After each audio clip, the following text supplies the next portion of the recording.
Hello and welcome to this new episode of Bootstrapping Your Dreams Show. I'm your host Manuj Aggarwal, and today we'll be talking with Nir Eyal. So Nir writes, consults, and teaches about the intersection of psychology, technology, and business. Nir previously taught as a lecturer in marketing at the Stanford Graduate School of Business and Hasso Plattner's Institute of Design at Stanford. Nir co-founded and sold two tech companies since 2003 and was dubbed by the MIT Technology Review as the prophet of habit forming technology. He's the author of two best selling books: Hooked, How to Build Habit Forming Products, and Indistractable, How to Control Your Attention and Choose Your Life. Indistractable received critical acclaim, winning Outstanding Works of Literature OWL Award, as well as being named one of the best business and leadership books of the year by Amazon and one of the best personal development books of the year by Audible. The Globe and Mail called Indistractable the best business book of 2019. In addition to blogging at nearandfire.com, Nir's writing has been featured in the New York Times, the Harvard Business Review, Time Magazine, and Psychology Today. Nir is also an active investor in habit forming technologies. Some of his past investments include Eventbrite, Anchor.fm, which was acquired by Spotify, Canva, Refresh.io, which was acquired by LinkedIn, Product Hunt, Marco Polo, Presence Learning, Seven Cups, and many more. Nir has attended Stanford Graduate School of Business and Emory University. Welcome, Nir. Thank you. Great to be here with you. Yeah, you're here with us second time, and the first conversation was awesome, and I'm pretty sure this is going to be even better. Tell us a little bit about your new book, Indistractable, and how did it come about, and what is the theme of this book? Sure. So Indistractable is really about the struggle that I personally had with doing whatever it is I said I was going to do. There was one seminal moment in my life that really made me reevaluate my relationship with distraction. And this came when I was with my daughter one afternoon. And we had this beautiful day planned. We had this afternoon of just quality daddy-daughter time together. And I remember that we had this book of activities that we could do together, fold an origami crane and a Sudoku puzzle and, paper airplanes, all kinds of things we could do together. And one of the activities in the book was to ask each other this question, that if you could have any superpower, what superpower would you want? And I remember the question verbatim, but I can't tell you what my daughter said, because in that moment, I, for some reason, decided to check my phone and see what was happening. And I don't even remember what I was looking at my phone for, but then I do remember that when I looked up from my device, she was gone. She got the message that I was sending, that whatever was on my phone was more important than she was, and she left the room to go play with some toy outside. And if I'm honest with you, it didn't just happen with her. It would happen when I was at my desk at work. And I would say I was going to work on a big project, and yet somehow 20, 30, 40 minutes later, I was doing everything but that project I said I was going to work on that morning. It would happen when I would say I was going to work out and exercise, but I wouldn't. It would happen when I would say I was definitely going to eat right today, and I didn't.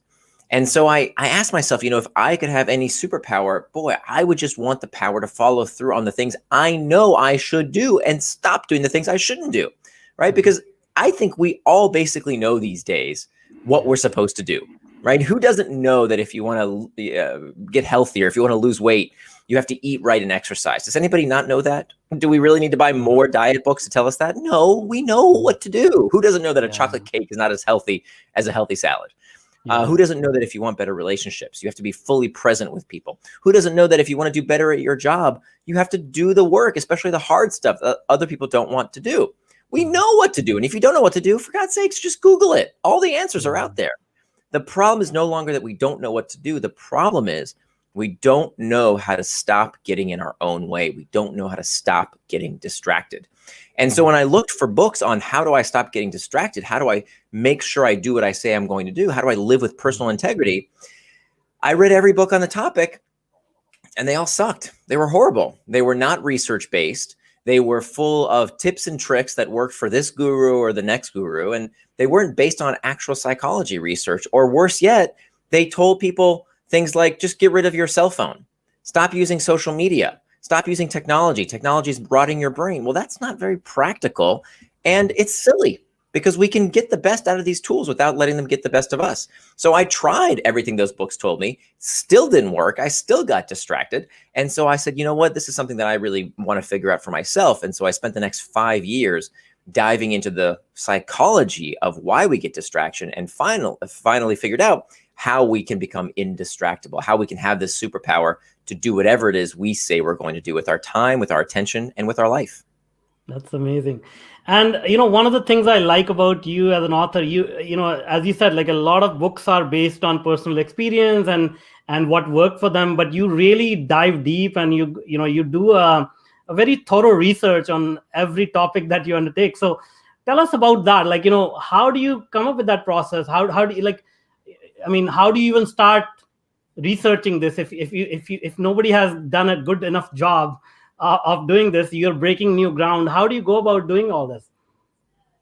Well, every book for me starts with a personal problem. It's like that old saying that research is me search. And that's why I love my job, because my job is to, be a professional learner and maybe a translator, because what I do is I look to great academic research that's been done. There's more research than we could ever read. The problem is that most research out there is just read by a couple people, right? It's read by some thesis advisor to give someone their PhD.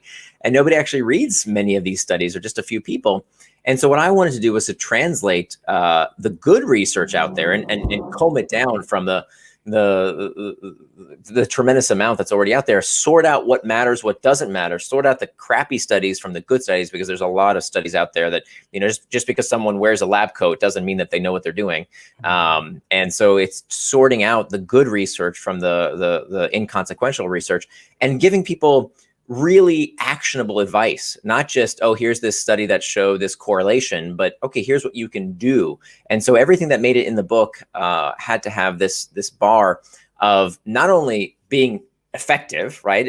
I have to actually use it in my life, and it works for me. It works for thousands of people I've worked with over the years, but it also is backed by peer-reviewed studies. So there's over 30 pages of citations from peer-reviewed journals that all these studies come from as well. But primarily, to answer your question, it's about a problem that I'm having. I read every book on the topic, and I'll tell you that probably 99% of the time, when I do that, problem solved, right? That, most problems that you have out there that you don't know how to solve, the first step is introspection, is to reflect on, many times we know the answers, we know what we need to do.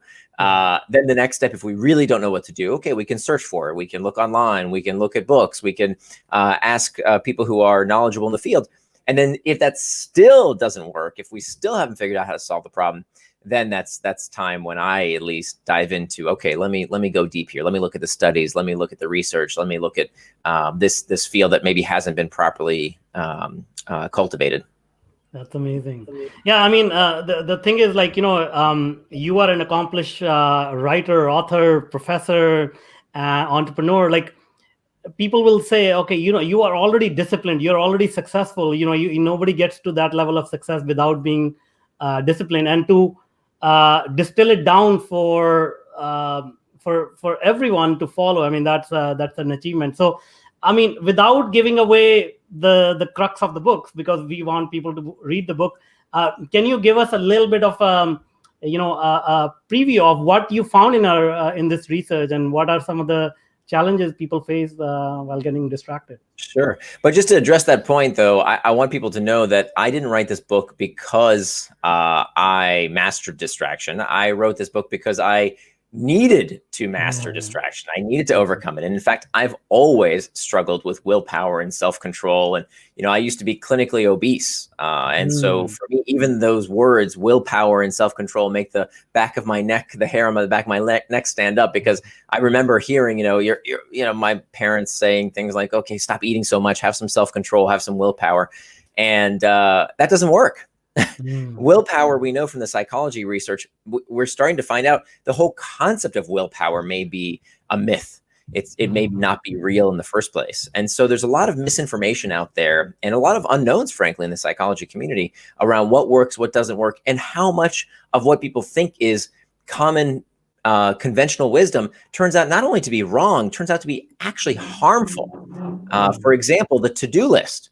We've all been told that we should run our life with a to-do list. That's what the productivity experts tell us to do. Yeah. Productivity, let me tell you, running your life on a to-do list is one of the worst things you can do for your personal productivity. And there turns out to be much better ways of getting things done than just keeping to-do lists and running your life with a to-do list. We can talk about that in a minute, but let me answer your question around, what did I learn here? What's the takeaway? And by the way, I'm happy to give as much information away as possible in the time we have. Even if people don't buy the book, I don't care. I just want this information to get out there because I really do think it can help people.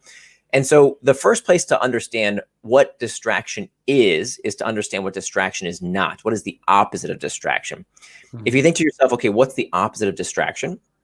Most people will tell you the opposite of distraction is focus, but that's not exactly right. That the opposite of distraction is not focus. If you look at the etymology of the word, the opposite of distraction is not focus. The opposite of distraction is traction. That both words come from the same Latin root, trahare, which means to pull. And you'll notice that both words end in the same 6 letters, A-C-T-I-O-N, that spells action.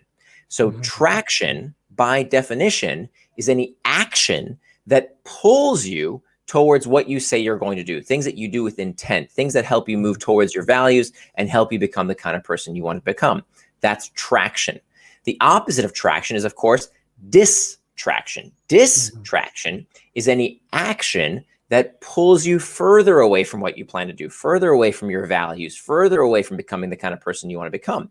So this is really important for 2 reasons. Number one, anything can become a distraction. Okay. So how many times have we sat at our desk in the morning and said, okay, I'm going to focus on that big project. I'm not going to get distracted. I'm not going to procrastinate. Nothing's going to get in my way. Here I go. I'm going to get started right away, right now. But first, let me check some email. Right? Let me just, I've got those easy things to do on my to-do list. Let me just tick a couple of those off real quick. Or let me just scroll the Slack channels just to see what's happening in the office. Right? And we justify that kind of stuff by saying, well, that's productive. Right? Isn't that productive? I'm not playing a video game. I'm not scrolling Facebook. Therefore, I'm not getting distracted. I have to check email sometime today. And what we don't realize is that that is actually the most dangerous form of distraction. The distraction that tricks you into prioritizing the easy and the urgent at the expense of the important. So anything that takes you away from what you said you were going to do is a distraction. Anything, which is why the second point is so important. Anything can be traction. So I don't buy this ridiculous Chicken Little tech critic narrative that we hear so much today about how technology is melting your brain, technology is addicting you, technology is hijacking your mind. Rubbish. It is absolute ridiculous, non-scientific BS. Because look, if you want to use these tools, there's nothing wrong with it. There's nothing wrong with using Facebook or YouTube or Twitter or any of these tools, as long as you use it on your schedule, not the tech companies, not somebody else's. So anything can be traction as long as that's what you plan to do with your time. The time you plan to waste is not wasted time. So anything can be traction, anything can be distraction. Now we have these 2 poles, right? We have to the right is traction, to the left is distraction. Now we have to ask ourselves, what prompts us to traction or distraction, these 2 types of actions. Here we have what we call triggers. We have internal triggers and external triggers. External triggers, these are the usual suspects, the pings, the dings, the rings, everything in our outside environment that can lead us towards traction or distraction. There's a lot of things that we can do to do what I call hack back the external triggers, but we'll get to that in a minute. What turns out to be the number 1 source of distraction is actually not the external triggers. People think that distraction is all about, oh, my cell phone distracted me, my boss distracted me, my kids distracted, stuff outside of us. No, the number 1 source of distraction, okay, the number 1 source, we just saw a study last week that was released that found that 90% of the time people check their phone, 90% of the time that people check their phone is not because of any kind of external trigger. It's not the pings and dings. It's because of the internal triggers. An internal trigger is an uncomfortable emotional state that we seek to escape from. Boredom, loneliness, uncertainty, fatigue, stress, anxiety. This is why we turn to distraction. This is why we procrastinate. Procrastination, distraction, it's not a character flaw. There's nothing wrong with you. It's simply that we haven't learned the tools to deal with discomfort in a way that leads us towards traction rather than distraction. So now we have our 4 points on our compass. The first step to becoming indistractable is to master those internal triggers. We have to deal with these uncomfortable emotional states, because whether it's too much news, too much booze, too much food, too much Facebook, too much football, it doesn't matter. If you don't understand what discomfort you are trying to escape, you're going to find distraction somewhere. Okay, because people always have been distracted from one thing or another. So you have to deal with those internal triggers first. The second step is to make time for traction, planning our day, deciding what it is we want to do with our time. Because here's the thing, if you don't plan your day, somebody's going to plan it for you. The media, the tech companies, your kids, your boss, somebody's going to decide to tell you what to do with your time and your attention unless you decide in advance. So that's what making time for traction is all about. I show you about how to do that. The next step is to hack back the external triggers, right? How can we take steps today to prevent getting distracted tomorrow by adjusting these external triggers? So much we can do. It's easy stuff. And then finally, the last step is to prevent distraction with PACT. So now we've completed the 4 points around the compass. To prevent distraction with PACT, we make a pre-commitment. We make a promise to make sure that when we are tempted by distraction, we have a firewall. We have the last line of defense to make sure we don't get distracted. And so those are the 4 big strategies, and strategies are more important than tactics. Remember, tactics are what you do. Strategy is why you do it. So it's much more important than people, instead of remembering, turn off your notifications on your phone. Okay, that's kind of kindergarten stuff. It's much more important to remember the strategies of master internal triggers, make time for traction, hack back external triggers, and prevent distraction with PACTs. If you follow these 4 steps, you will be indistractable. Yeah, no, that's really well said. The way that you describe the internal triggers, I think that is the key. Like, whatever is going on inside us, if we don't address it, as you said, like no matter what we do with the notifications and everything, that anxiety, that insecurity kicks in, and we pick up the phone and say, how many likes I got on my post? So that's well said. Now, what were the results? Like, you obviously did all this research, you adopted it, you went through with the thousands of people. What kind of results did they achieve? What kind of successes did they have? What kind of time did they save using these techniques? Yeah, so I've worked with people now over the years using these techniques, and I've gone through many techniques that didn't work as well, that I didn't include in the book. A lot of techniques that we think are common knowledge, that we think, make us more productive. And the more I dug into them, they don't work. And so I drew from decades of research that had already been done. Right. So this is very important. We know that in the psychology community right now, we have what's called the replication crisis, where a lot of studies that we thought were real turn out to not be so real. And so I wanted to do an exhaustive look through which studies hold up and which don't. We have what we call meta studies, which are basically studies of studies. And so wherever possible, I use those meta studies to show that, okay, this study is really backed by some really good research. It's been replicated time and time again. That's good research versus, some techniques that are pretty bogus. Let me just give you one example. We all know in quotation marks, that willpower is a limited resource. Haven't we all heard this? That it's like a muscle, it's like gas in a gas tank, that you run out of willpower, right? We've all heard this before. Yeah. And this has a term in psychology. This is called ego depletion. And ego depletion says that we run out of willpower like we run out of gas in the gas tank. So even if you don't know the term ego depletion, you probably have behaved in line with this idea. I used to do this all the time. I would come home from work and I'd say, "Oh, what a hard day!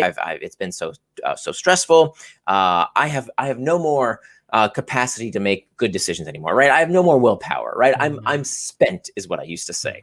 Give me that pint of ice cream. I'm going to sit on the couch and watch Netflix for the next 3 hours. And I would use that rationale of I am spent. Okay. And even though I didn't know the term ego depletion, that's what I was doing.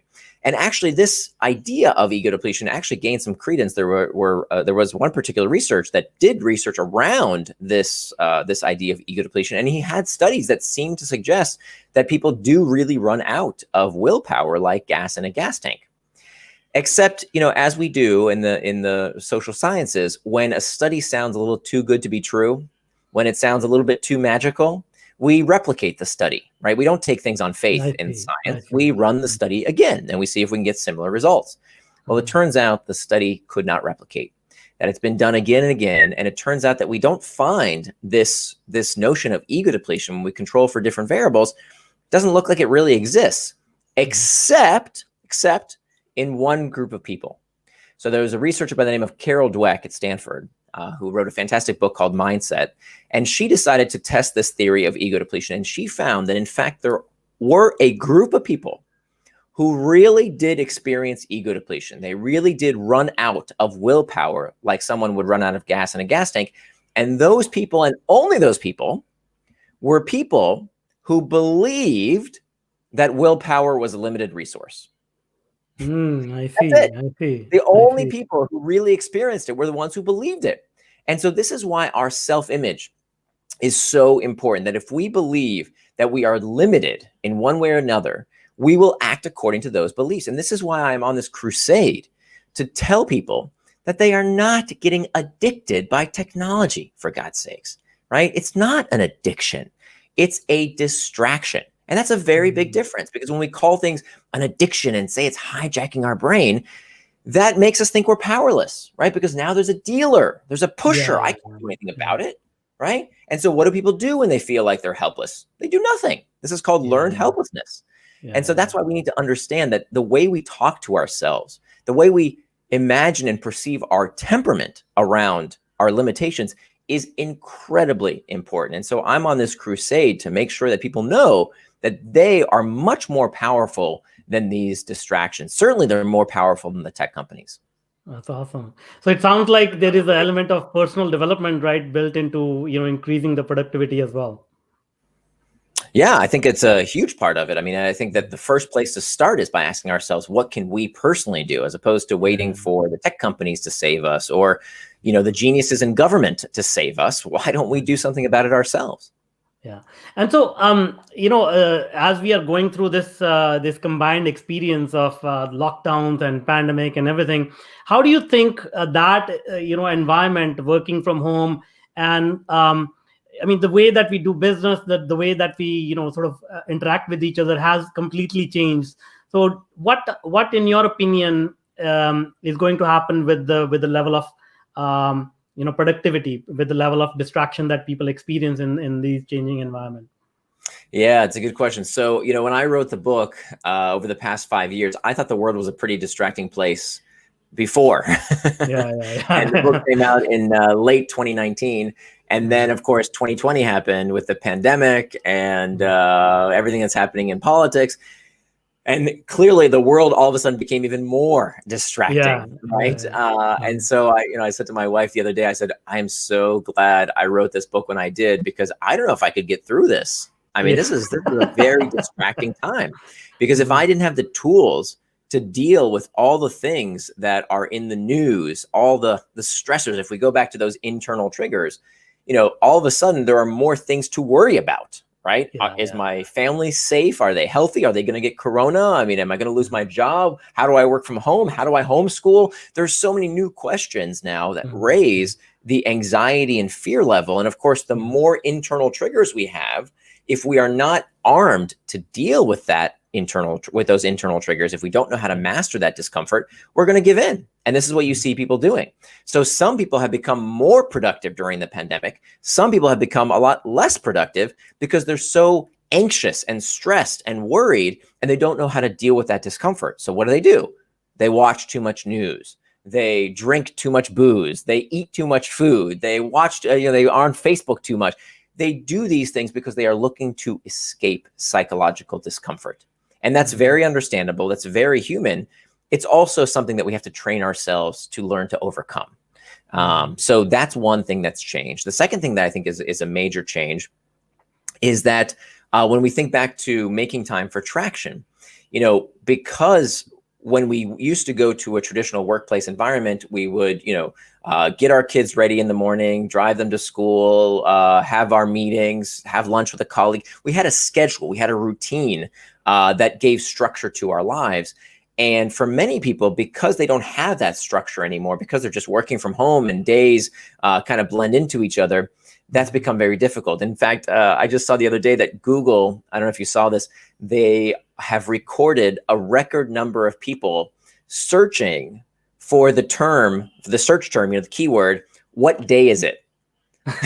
like you look at the graph since the pandemic, like it's gone like this, like it's gone exponential, where people they can't remember what day of the week it is, right? Because they don't have that structure in their day. And so that's become a big challenge. The good news is we don't have to have a structure imposed on us. We don't have to go to the office to know what to do with our time. This is what I preach in Indistractable. It's about making time for traction, that you can't call something a distraction unless you know what it distracted you from. Let me say that again. You can't call something a distraction unless you know what it distracted you from. So if you have lots of blank white space in your calendar, everything's a distraction, right? So this is why it's so important to know what we want to do with our time. There's a reason we use the same terminology when it comes to our attention as it comes to our money, right? We pay attention. We spend time, just like we pay and spend money. And yet with our attention, we just give it to everybody, right? You want some of my time and attention? Sure, here, take it. It's like standing on the corner and just giving people money. We don't do that. We are judicious about how we spend our money, and we need to be judicious about how we spend our time and attention. And so I think those two factors of increased internal triggers in the world today, less structure in terms of working from home as opposed to working in office, has made things pretty hairy that I think if you're not armed to deal with distraction, it's very likely that you will succumb to more of it. So it seems like your book is even more important right now for people to read and incorporate into their lives because of what they are going through right now. And so how should one go about it? Like, should they get your book Habit first and then go to Indistractable, or Indistractable and then go to Habit? What is the sequence of Hooked, you mean? Hooked. I'm so sorry. Yeah. So my first book was about how to build habit forming products, about how to use technology to improve people's lives by building healthy habits. So that book came out about 6 years ago, and it's been used in every conceivable industry, from healthcare to education, to help people build good habits in their lives through technology. And that's really a book for product makers. So if you're an entrepreneur, if you have a business, and you're looking to change consumer behavior, to create habits, to get people to use your product because they want to, not because they have to, then that would be the book for you, about how to build habit forming products. Indistractable is for everyone. So whether you're an entrepreneur or not, doesn't really matter. If you struggle to do what you say you're going to do, if you don't exercise when you say you will, if you don't eat right despite knowing you should, if you have trouble getting your work done, if it seems like your to-do list goes on and on, you never finish everything you say you're going to do, those are all reasons why you might want to check out Indistractable. Awesome. But you don't have to read one or the other. You don't have to read both. You can read one or the other. No, I asked a question to ask this follow-up question is about entrepreneurship. Like, as we are going through these huge shifts, like you can imagine certain sectors of economy will be affected to a great deal, like commercial real estate being one, airlines being another one, theaters, wherever there's a congregation of people, those businesses, I think, will go under a huge change. So what do you think will happen? Obviously you have studied human behavior, human psychology to a great extent. In your view, how do you think things will unfold? Do you think people will gravitate towards more entrepreneurship rather than regular work from home jobs? Or what are the kind of shifts do you foresee as we go through this experience? I'm pretty optimistic. I think it really depends on whether this is a long-term change or a short-term change. If it's, if Corona drags on through 2021, 2022, or God forbid, if we get hit with another pandemic, now it's the influenza versus a coronavirus. God forbid that should happen. But if it becomes a regular occurrence, then I think we might see some real structural changes. But it looks to me like it's going to be a bounce back. If it's real, if what we're hearing in the news, and this isn't any special information, I guess we're all hearing the same thing. But if it becomes the case that, hey, you know what?